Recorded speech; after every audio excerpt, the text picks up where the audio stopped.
Go ahead.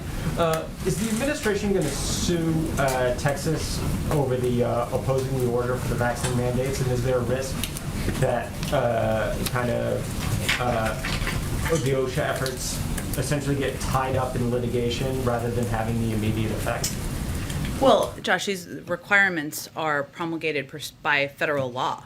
So when the president announced his vaccine mandates for businesses, that, of course, we're waiting on OSHA regulations for as a next step.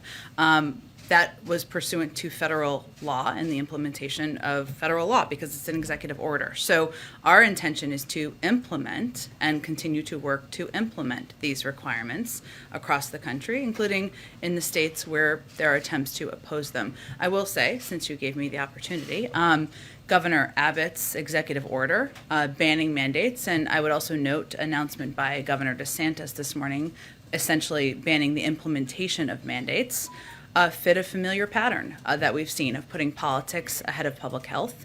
Over 700,000 American lives have been lost due to COVID-19, including more than 56,000 in Florida and over 68,000 in Texas. And every leader should be focused on supporting efforts to save lives and end the pandemic. Why would you be taking steps that prevent the saving of lives, that make it more difficult to save lives across the country or in any state? And I would also note that vaccine requirements have been standard in both the Lone Star State, Texas, in case you're not familiar, and the Sunshine State, Florida, in schools for decades, whether polio, measles, mumps, rubella, the chickenpox. There are vaccine requirements that have been implemented for decades in these states.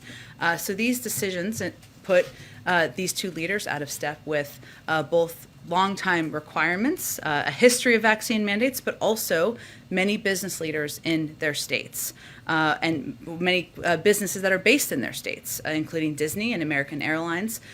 These leaders are taking steps to help boost vaccination rates, reduce deaths, reduce hospitalizations, and expand the country's labor pool. So bottom line is we're going to continue to implement the law, which the President of the United States has the ability, the authority, the legal authority to do.